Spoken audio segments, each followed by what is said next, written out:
Hey, how's it going?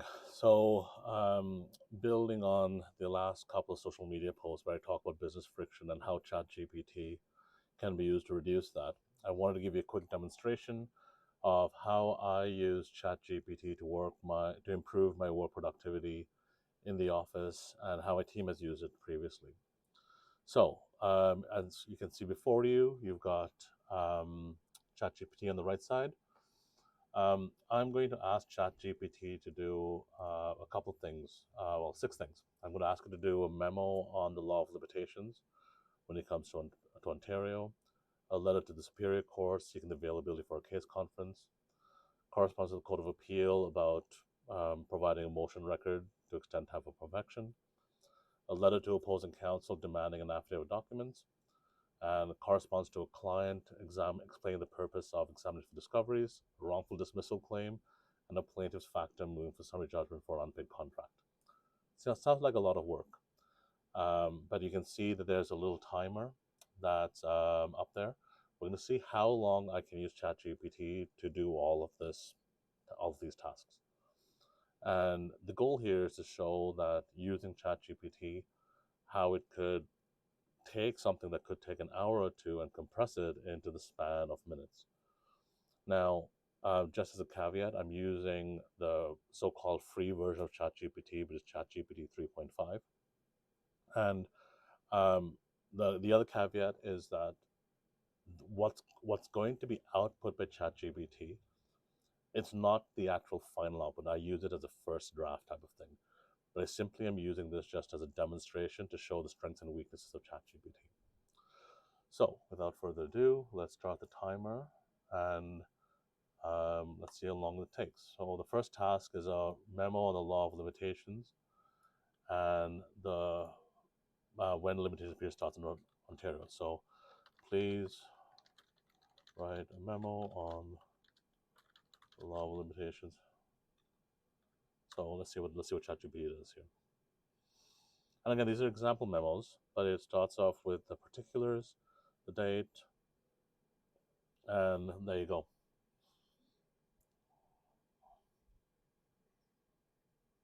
So all of this is generally speaking right.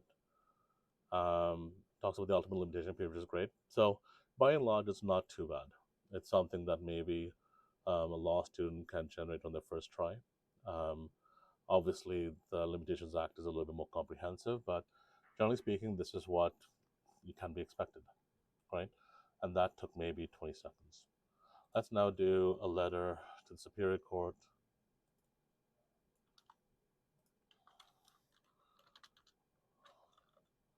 To the Superior Court of Civil.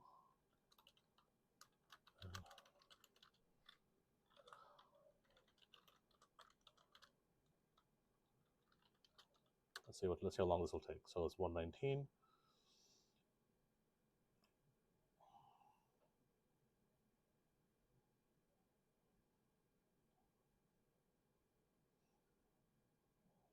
So again, really simple letter.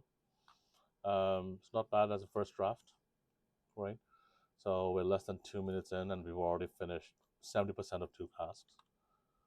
Now we're going to write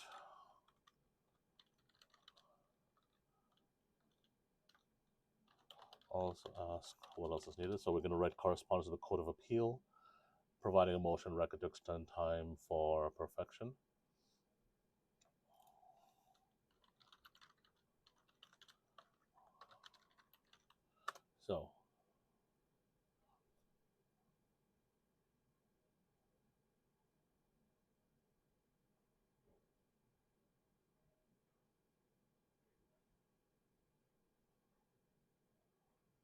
So if you look at here, it talks about what is to be required in the motion record, the notice of motion affidavit of support.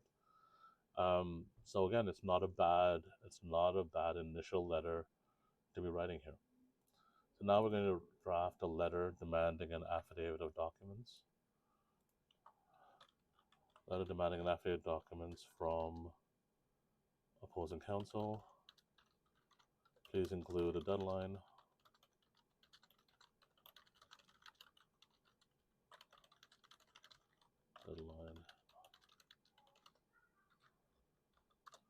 So let's see what happens here. So again, it's sample correspondence.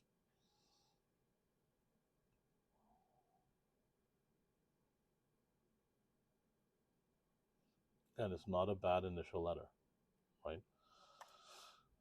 And obviously, you would take this content to put it into Word or whatever document, whatever other program you're going to use, and amend it to reflect the circumstances of every case. And now we're going to go into a corresponds to client examining, explain the purpose of discoveries. Okay.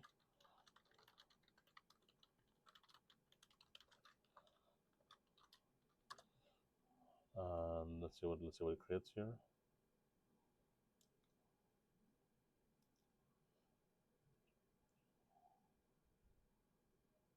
So again, as you can see, it's a fairly substantive letter. Again, you might want to take some of that and revise it to reflect some of the tasks in your case. But again, it's not a bad first draft, right? And so that's the fourth task of 6, and I'm less than 5 minutes in. After wrongful dismissal claim for an employee who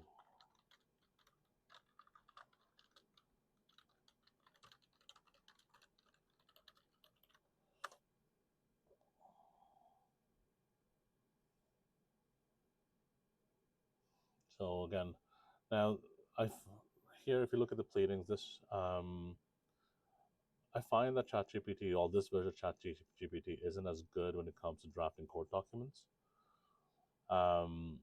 So if you can look at it, so I'll take you through it. So usually when it comes to statements of claim, the relief sought will be in paragraph 1.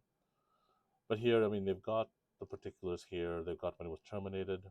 So as a very first draft, I would say that this is maybe a 20% of a 30% task. So it's not really good yet at drafting statements of claim. Frankly, I wouldn't use ChatGPT to do that anyway, but it's there. And last but not least, let's try and do a plaintiff's factum, moving for summary judgment for an unpaid contract.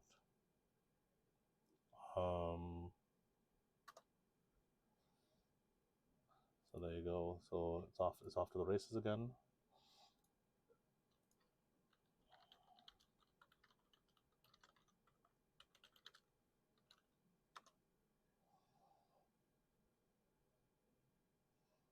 So here you've got the introduction, you got a background, you got an argument, and you got a conclusion, right? Now here they haven't included the law, so maybe we can add to something along those lines. Please include citations to the relevant law in the factum. Let's try to improve it a little bit because that's good.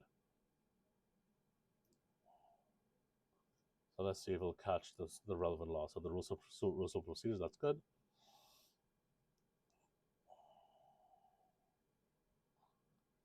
So what we're looking for is failure. Okay. So it didn't actually talk about the law of summary judgment. So let's try this again. Please make reference to. So the only law that they've talked about is the Sale of Goods Act. So let's try it again. Please amend to include citations to the relevant case law when it comes to.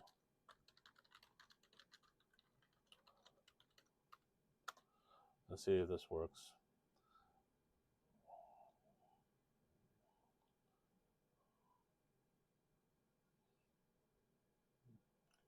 Okay, so fulfill obligations.